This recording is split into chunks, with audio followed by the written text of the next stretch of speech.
A continuación, Quito con Marjorie.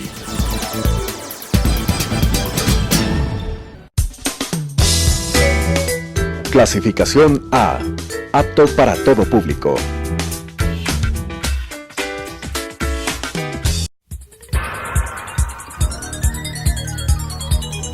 Las opiniones vertidas en este espacio por la producción y dirección del programa son de exclusiva responsabilidad de sus autores y de quienes intervienen en ellos.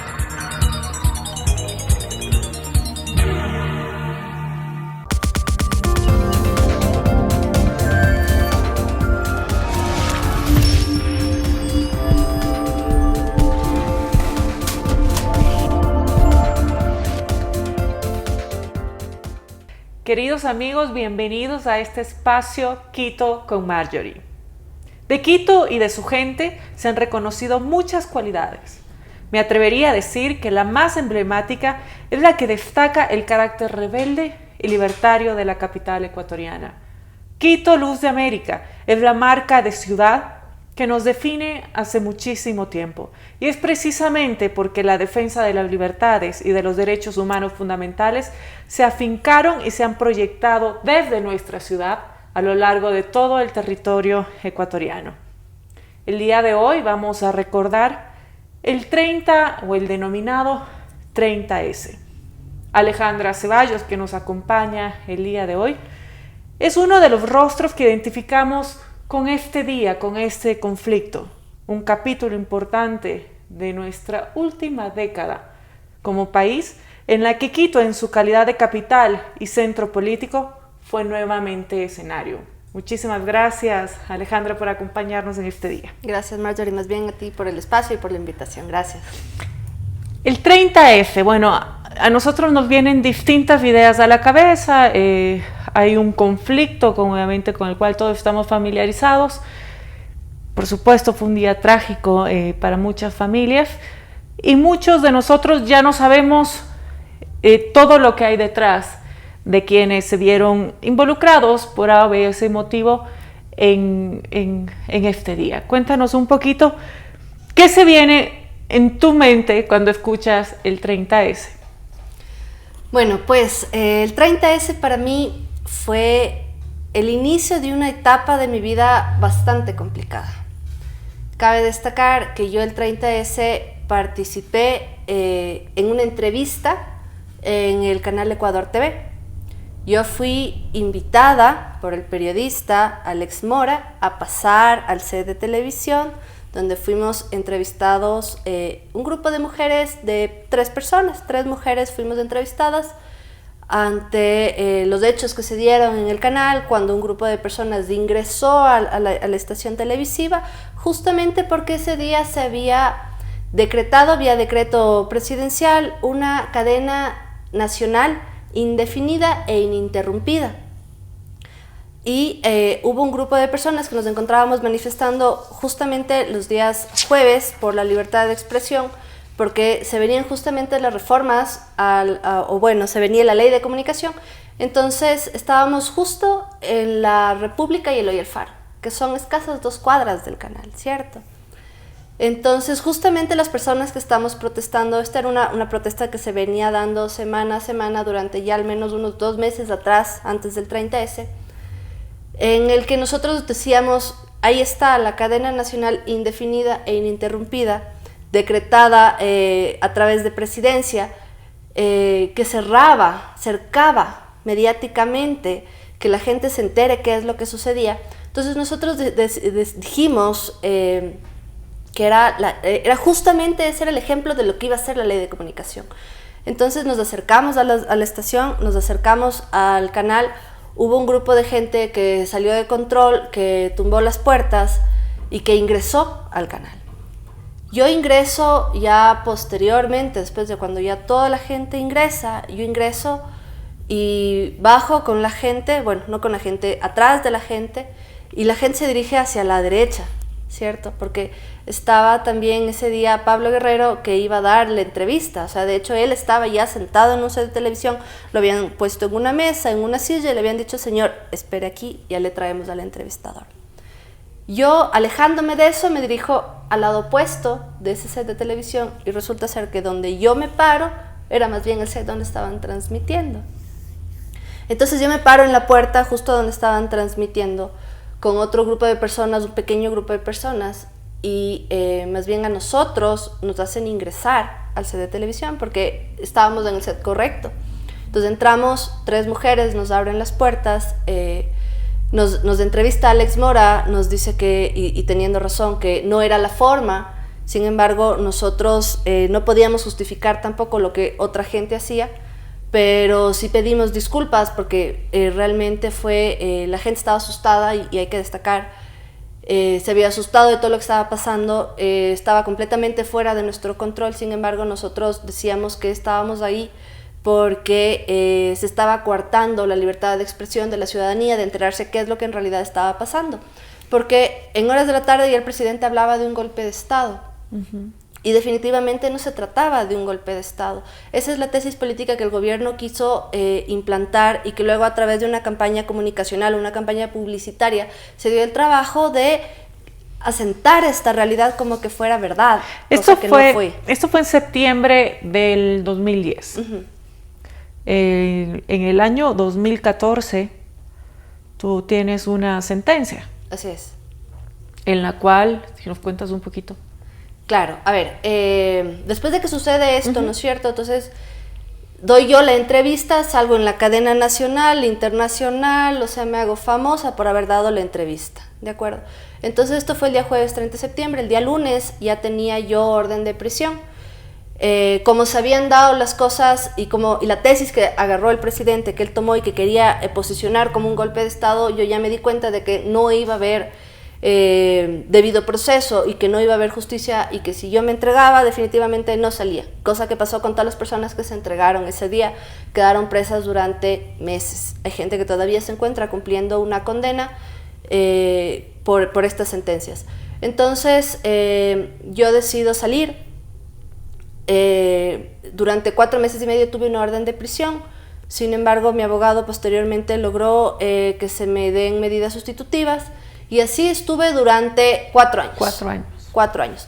Durante estos 4 años, yo me presentaba periódicamente ante la autoridad cada 15 días, una época, y luego durante todas las semanas yo me presentaba a firmar la hoja de asistencia de registro donde el juez.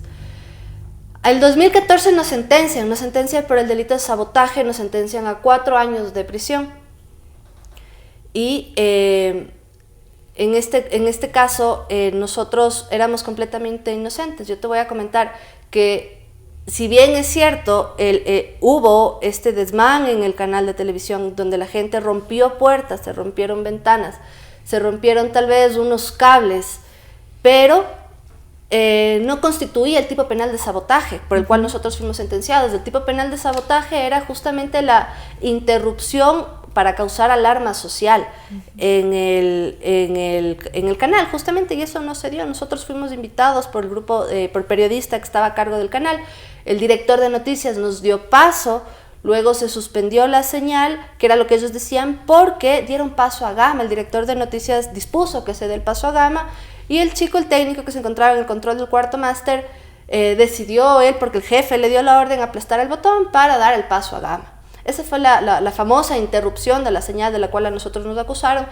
En el juicio yo logré que estas 2 personas den su testimonio de que efectivamente ellos dieron el paso a Gama porque fue su voluntad, en el caso del director de noticias y en el caso del técnico porque él no estaba obedeciendo una orden de su jefe. Entonces, eso por lo pronto fue el Sin duda, Alejandra, en tu vida, bueno, en realidad para la vida de los ecuatorianos en general es un antes y un después. Todos recordamos qué estábamos haciendo aquel día, ¿no? Todo el día a través de las noticias, unos más involucrados, otros no tanto, y hemos ido siguiendo el proceso hasta el día de hoy.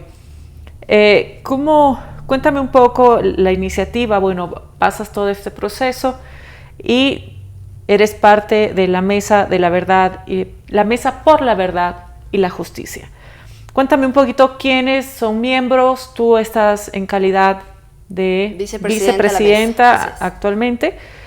¿Y cómo ha sido el trabajo de la Mesa por la Verdad y la Justicia durante estos años? ¿Cuáles son los resultados?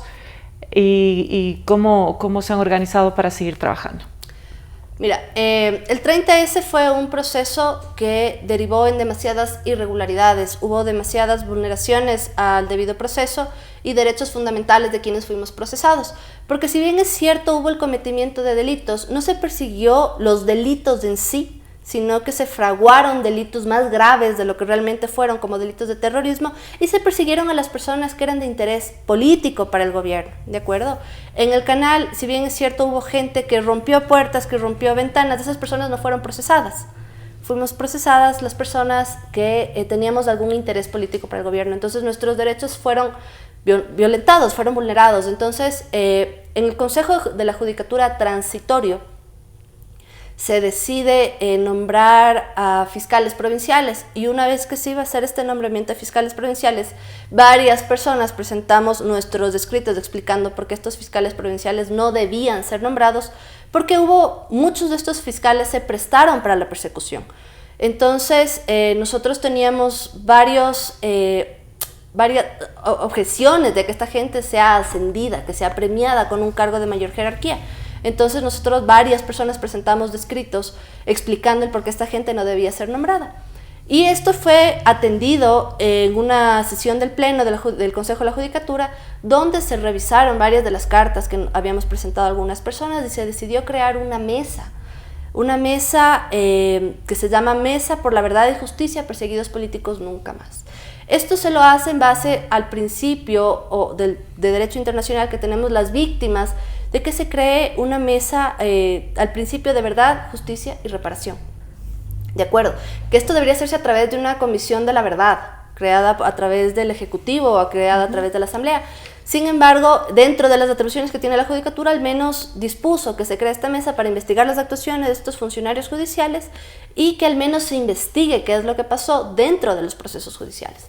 Entonces es así que se crea una mesa con 4 frentes. Tenemos la mesa del 30S, tenemos la mesa por libertad de expresión, tenemos la mesa de los derechos de los indígenas y tenemos la mesa de los derechos de la naturaleza. ¿De acuerdo? Entonces dentro de esta mesa, de estas 4 mesas, se nombran dirigentes, cada uno para que conozca los casos que se vengan a presentar. En este caso yo fui nombrada por la mesa del 30S de los civiles y había también otra mesa del 30S de los policías. Y de entre las personas que fuimos nombradas, dirigentes de cada una de las mesas, se nombraron una directiva. Y en esa directiva está Paul Jácome como presidente y estoy yo, Alejandra Ceballos, como vicepresidenta. Se encuentra Vladimir Andosilla también como vocal y se encuentra Rolando Tapia también como vocal. Dentro de esta mesa, nosotros que nos instalamos el 21 de agosto del año pasado, realizamos un trabajo de recepción de casos, de recepción de información. Hicimos el proceso de depuración de casos. Se levantaron estadísticas también. Todo, levantamos toda la información que estuvo en nuestras manos hacerlo. O sea, por ejemplo, nosotros primero receptamos casos, más de 3.000 casos, se lo hizo vía online a través de la página de la Judicatura, se creó una ficha, un formulario y la gente llenaba sus casos. Se recibieron más de 3.000 denuncias de violaciones a los derechos humanos. Nosotros nos quedamos en realidad luego como con 1.200 casos y de esos 1.200 casos depuramos toda la información que venía y nos quedamos con alrededor de 250 casos. ¿Por qué redujimos tanto el número de casos? Porque nosotros nos quedamos únicamente con los casos que se encontraban debidamente llenos, teníamos toda la información y contábamos con los documentos de respaldo que hablaban que efectivamente había persecución dentro de estos casos, que hubo vulneración al debido proceso, que hubo vulneración a los derechos humanos. Entonces nos quedamos en realidad son 247 casos.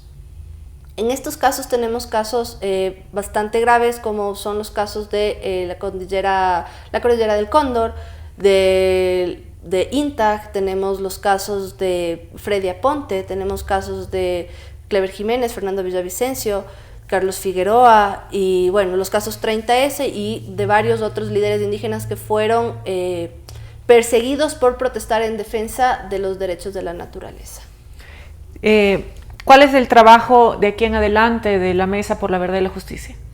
Bueno, A ver, en este momento nosotros hemos entregado ya el informe a las autoridades en el que develamos 14 jueces de la Corte Nacional que avalaron todas estas violaciones del debido proceso, y nosotros presentamos esto, por ejemplo, ahorita en el comité evaluador de los jueces de la Corte Nacional para que sean considerados o al menos se revise, ¿sí? como un documento de respaldo de que hay observaciones de que estos jueces no han actuado como les correspondía en su cargo, en la dignidad que ellos ostentan.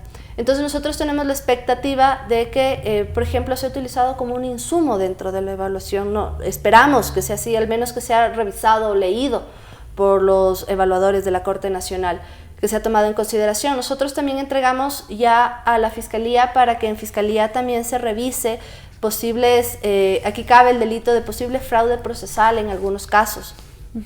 Nosotros también entregamos el informe en la Corte Constitucional. ¿Por qué? Porque en la Corte Constitucional, y se vio en el caso de Arroz Verde, que Pamela Martínez dirigía, ¿cierto?, cómo se debía responder a los procesos judiciales. Entonces esto es algo que salió recientemente develado, y por eso nosotros lo presentamos en la Corte Constitucional para que se revisen ciertas acciones extraordinarias de protección que fueron negadas, porque había esta predisposición de negar absolutamente todo, ¿cierto? Entonces tenemos, la Corte Constitucional tiene esa facultad de revisar ciertas sentencias, entonces estamos en ese proceso de que, esperando que lo hagan. Entregamos este informe también a la Comisión Anticorrupción presidida por, creo que es Iván Granda, si no me equivoco, y estamos esperando una respuesta de su parte también. Entonces nosotros, ¿qué es lo que estamos esperando en este momento? En este momento estamos esperando, por ejemplo, de la propia Judicatura, que se inicien los procesos de evaluación de jueces, ¿de acuerdo? Que dentro de los procesos de evaluación de jueces sean considerados este informe como un insumo de por qué están fallando en su trabajo los jueces, de que están acatando, permitiendo violaciones del debido proceso justamente por una injerencia política, que es lo que nosotros denunciamos justamente. En este proceso, en este momento ya se abrieron varios procesos disciplinarios, justamente no con la idea de sancionar, sino de que al menos se investigue, de que haya una investigación. Entonces ahorita ya varios jueces fueron llamados a rendir cuentas respecto a las denuncias que se presentaron. Alejandra, tu vida tuvo, ha sido determinada por todo a partir de aquel día. Sin duda. ¿Cuál es tu análisis ya como ser humano, ¿no? Es decir, estar en el momento correcto, en el lugar correcto, o estar en el momento incorrecto, en el lugar incorrecto. ¿Cuál es tu aprendizaje, digamos, que podrías hacer un balance en este momento? Bueno, yo soy creyente, ¿cierto? Entonces yo creo que Dios te da las batallas más difíciles de sus mejores guerreros, ¿de acuerdo? Yo sí creo que, como tú bien dices, fue estar en el momento correcto quizás, o en el momento incorrecto, en el lugar que... ¿Cómo hacemos el balance? ¿Cómo definimos? Porque por supuesto que hay un aprendizaje, por supuesto que pues hay una fortaleza que uno saca de donde no se imaginaba en estos momentos difíciles. Pero al final del día, pues hay que ser también un poquito objetivos, ¿no? Y lograr identificar si fue correcto o no fue correcto. Es decir, ¿cómo lo ves tú el día de hoy? Bueno, yo no me atrevería a decir que fue bueno o que fue malo y que fue el peor error de mi vida. Yo he sacado muchas cosas buenas, he aprendido un montón de cosas. Por ejemplo, me ha dado los mejores amigos que la vida me ha podido entregar, porque es gente que estuvo conmigo siempre desde el inicio, que no me abandonó. También me ayudó, por ejemplo, a develar máscaras. Hubo gente, compañeros míos de la universidad, por ejemplo, que hicieron varias peticiones para que me expulsen de la universidad, por ejemplo. ¿Por qué? Porque estas personas eran hijos de autoridades del gobierno. ¿De acuerdo? Fue una guerra. Más allá también del tema judicial, fue duro, fue complejo. Me ha formado el carácter, ha formado también un poco mi carrera. Recordemos que en ese entonces yo era... estudiante universitaria, me encontraba apenas en tercer año de Derecho. Me ha costado horrores graduarme. Yo tenía que graduarme el 2011, por ejemplo, terminé graduándome el 2016. fue completamente una escalera. O sea, es bien gracioso porque realmente me ha formado el carácter, o sea, de una forma en que tú no te hubieses imaginado nunca. Lo normal es que tú, o lo que la vida te espera es que tú termines la universidad, te dediques a tu carrera y hagas una vida normal. En mi caso, en este momento me encuentro estoy trabajando en lo que es derecho penal, estoy llevando algunos casos, incluso de la gente que ha presentado los casos en la mesa. Me han pedido que les lleve los casos justamente porque nosotros conocemos lo que es cómo se dio la violación al debido proceso, cuál fue la injerencia de la política dentro de los jueces. Entonces estoy llevando estos casos, vamos a presentar juntamente con una persona que formó parte de la mesa los casos también ya en la CIDH. Entonces sí me marcó un camino. Para mí ha sido una experiencia extremadamente linda porque me ha llevado a un camino que yo no me lo esperaba.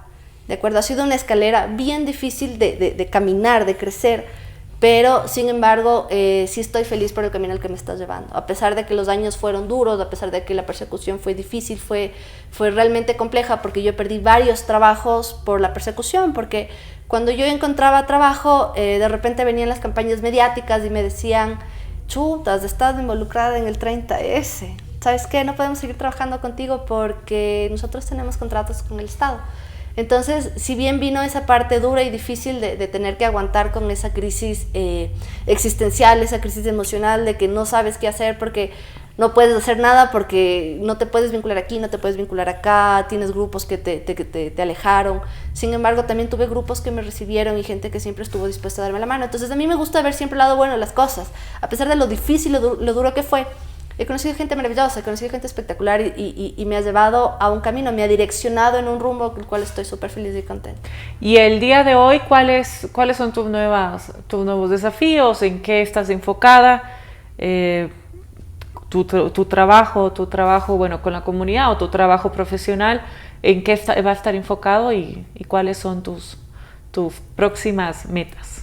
Bueno, mira, por ejemplo, para mí es un tema muy personal el hecho de develar la farsa o la mentira que fue el 30S. Entonces, estamos recabando un poco de información para en algún momento poder sentarnos a escribir un libro y poder redactar o explicar la historia o contar la realidad que hubo atrás del 30S. ¿Por qué me dices, y perdón que haga énfasis en esto, que es un tema muy personal? Es decir, no solo es buscar que se esclarezcan las cosas o que se haga público. ¿Por qué es un tema, digamos, tan personal en tu caso? ¿Por qué es tan personal? Porque en mi caso, toda la tesis de gobierno, toda la tesis comunicacional alrededor del 30S fue una mentira. Entonces, en mi vida, esto me ha marcado muchísimo porque, por ejemplo, yo ahorita soy y seré para siempre considerada terrorista mientras yo no logre en un recurso de extraordinaria revisión que se declare o se ratifique mi estado de inocencia. Entonces, por supuesto que es un tema personal el mío, el lograr que se ratifique mi inocencia. Yo lo tengo que contar, todo lo que se generó alrededor mío fue una farsa, fue una mentira. Entonces es un tema muy personal, es luchar por mi honor, por ratificar mi buen nombre. Entonces, por eso es un trabajo mío personal, el querer contar la verdad de qué es lo que sucedió atrás del 30S. Que, como te digo, para mí fue una tesis comunicacional del gobierno justamente en un estado en el que se encontraba debilitado.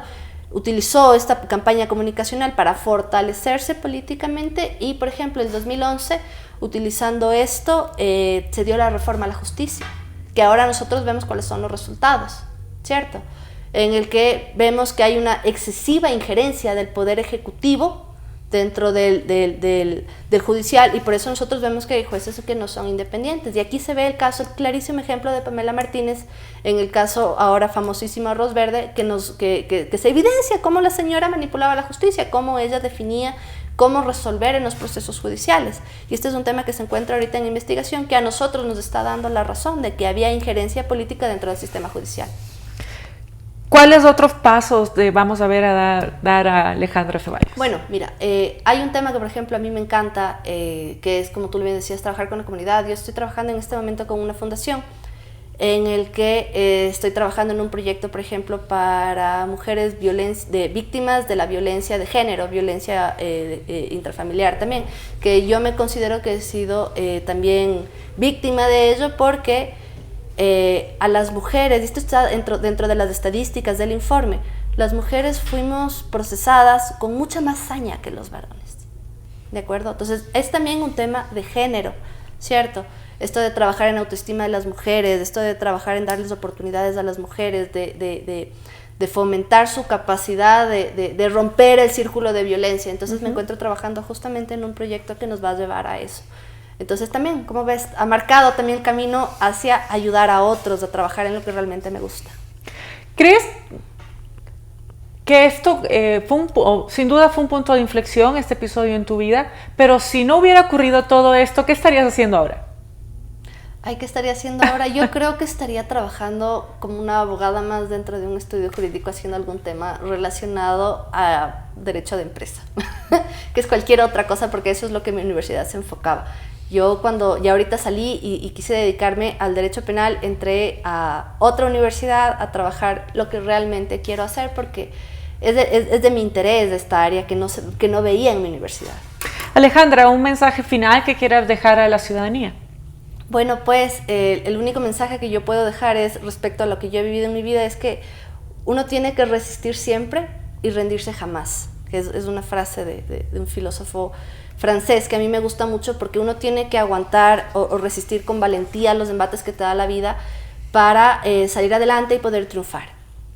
Muchísimas gracias, muchas gracias a todos por acompañarnos. Esperamos que este programa haya sido de su agrado y que haya aportado a seguir generando un debate frontal sobre temas urgentes y que deben ser permanentes además en nuestra sociedad.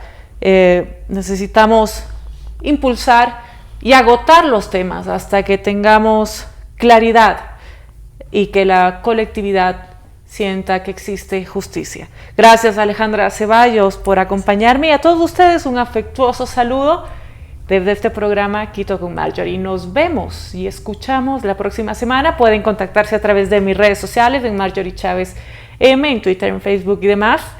Me encontrarán con el mismo nombre. Hasta pronto y muchas gracias.